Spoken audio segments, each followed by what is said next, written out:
घर में बैठे बिठाए बगैर सलामी का लिफाफा दिए अगर मिल जाए बीफ कौरमा या मटन कौरमा तो क्या ही बात है।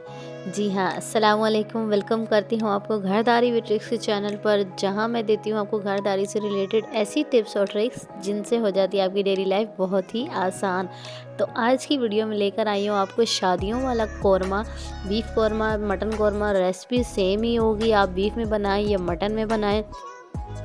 शादियों वाला एग्जैक्ट जो कौरमा होता है, खुशबूदार दानेदार किस्म का, बहुत ही जायके वाला, वो कौरमा आज मैं आपको बहुत ही आसान तरीके से घर में बनाना सिखा रही हूँ। किस तरह आप आसानी से घर में शादियों वाला जो कौरमा होता है वो बना सकते हैं और बग़ैर शादी पे गए, बग़ैर लिफाफा दिए सलामी का आप घर में बैठे शादियों वाला कौरमा एंजॉय कर सकते हैं। तो चलिए वीडियो को, अपनी रेसिपी को स्टार्ट करते हैं। एक ही रिक्वेस्ट करती हूँ आपसे हमेशा कि जहाँ जो स्टेप अच्छा लगे वहीं पर वीडियो को लाइक ज़रूर कर दिया करें, अच्छा सा कमेंट करके मेरी हौसला अफजाई कर दिया करें। तो चलिए जनाब शुरू करते हैं आज की रेसिपी। बीफ लिया है मैंने, आलमोस्ट आधा किलो है, 500 से 600 ग्राम है। हड्डी वाला मिक्स है, छोटी हड्डी है इसके अंदर। कोई इसमें ज़रूरी नहीं है कि आपने बोनलेस लेना है, जो भी मिल जाए आप वही ले लें। गोश्त को रख दिया है मैंने उबालने के लिए। इसको हमने पहले गलाना है और बेसिक से मसाले इसमें जाएंगे। 1 टीस्पून मैंने सुर्ख मिर्च का पाउडर डाला है, 1 टीस्पून खुश्क धनिया पाउडर, 1 टीस्पून मैंने इसमें नमक डाला है, हाफ़ टीस्पून हल्दी और चुटकी भर कलवंजी। अब हमने इसको गला लेना है। आप चाहें तो इसको प्रेशर कुकर में भी गला सकते हैं, जैसे आपको सहूलत लगे। मैंने इसी तरह इसको उबालने के लिए रख दिया है और तकरीबन 40 से 50 मिनट में हमारा जो गोश्त है वो गल जाएगा। देखिए जी, 50 मिनट ऑलमोस्ट गुजर चुके थे और अब हम चेक कर लेते हैं अपने गोश्त को। गोश्त बहुत अच्छे से गल चुका है।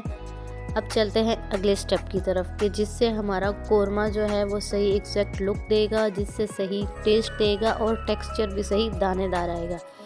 आधा कप ले लिया है मैंने कुकिंग ऑयल और उसमें डाल दिया है मैंने प्याज। प्याज को आपने रफली से चॉप कर लेना है, कोई इतना ज़रूरी नहीं है कि आपने उसको बारीक ही चॉप करना है। उसको काट कर अब हमने प्याज को करना है फ्राई। आमतौर पर हम जो गोश्त बनाते हैं उसको प्याज, टमाटर, लहसुन, अदरक सारा कुछ गोश्त के साथ ही डालकर फिर उसकी भुनाई कर लेते हैं। वो तरीका अलग है, उसका टेस्ट अलग है। आज जो रेसिपी दे रही हूँ उसका तरीका भी चेंज है और इसका टेस्ट भी आपको बिल्कुल चेंज मिलेगा। अच्छा जी, प्याज हमारे लाइट ब्राउन हुए तो साथ ही मैंने डाल दिया है मोटा कुटा हुआ लहसुन अदरक। लहसुन अदरक आप पेस्ट भी डाल सकते हैं, जो चीज़ आपके पास इजीली अवेलेबल हो आप उसी तरह डाल सकते हैं। मेरी कोशिश होती है कि मैं आसान तरीन चीज़ लेकर आऊँ आपके लिए। कोई भी चीज़ हो, टेस्ट एंड टेक्सचर आपको परफेक्ट मिलेगा, तरीका आपको बहुत आसानी वाला दूँगी। तो जहाँ जो स्टेप आपको अच्छा लगे लाइक ज़रूर किया करें। चैनल पर नए हैं तो सब्सक्राइब कर दें ताकि अगली आने वाली वीडियोस और रेसिपीज़ आपको रमज़ान के हवाले से स्पेशली जो होंगी आपको बर वक्त पहुँच सकें। और साथ बेल आइकन को प्रेस कर दीजिएगा ताकि नोटिफिकेशन भी आपको फ्री में मिल जाए। अच्छा जी, लहसुन प्याज जब हमारे लाइट गोल्डन हो गए तो हमने उसमें डाल दिए हैं टमाटर। टमाटर को हमने हल्का सा पकाना है और फिर चूल्हा बंद कर देना है। थोड़ा सा इसको हमने ठंडा होने देना है। ठंडा होने के बाद हमने इसको कर लिया है ग्राइंड। अच्छा सा हमने इसका पेस्ट बना लिया है। प्यूरी कह लें, पेस्ट कह लें, जो आप कह लें इसको। अब हमने दोबारा वही पतीला रख दिया है, हांडी रख दी है चूल्हे पर और फ्लेम मैंने दोबारा से ऑन कर दिया है। अब हमने इसकी जो हमने प्यूरी तैयार की है, जो मिक्सचर हमने ग्राइंड किया है, इसकी करनी है भुनाई। और इतनी भुनाई करनी है कि इसका ऑयल जो है वो अलग हो जाए और मसाला हमारा बिल्कुल दानेदार किस्म का तैयार हो जाए। यहाँ पर अब कुछ चीज़ें इसमें जाएंगी, बेसिक से मिसाले हैं। कलवंजी डाल रही हूँ, 1 चुटकी कलवंजी के बारे में मैं वैसे भी आपको बताती हूँ और खाने में ज़रूर इस्तेमाल किया है। कौरमा मसाला डाल रही हूँ 2 टीस्पून। कौरमा मसाला आप ना डालना चाहें तो 1 अदद बड़ी इलायची, 1 छोटी इलायची, थोड़ी सी 1 टुकड़ा दालचीनी का, इनको आप कूट कर पीस कर डाल दें। साथ डाल रही हूँ 1 टीस्पून में ज़ीरा, कुटा हुआ ज़ीरा डाल रही हूँ। आप अगर कौरमा मसाला स्किप करना चाहें तो कर सकते हैं, लेकिन इसमें खुशबू के लिए फिर आपको 2 इलायचियाँ, 1 बड़ी 1 छोटी और 1 दालचीनी का टुकड़ा डालना होगा। अच्छा जी, अब हमने इसमें डाल दिया है गोश्त।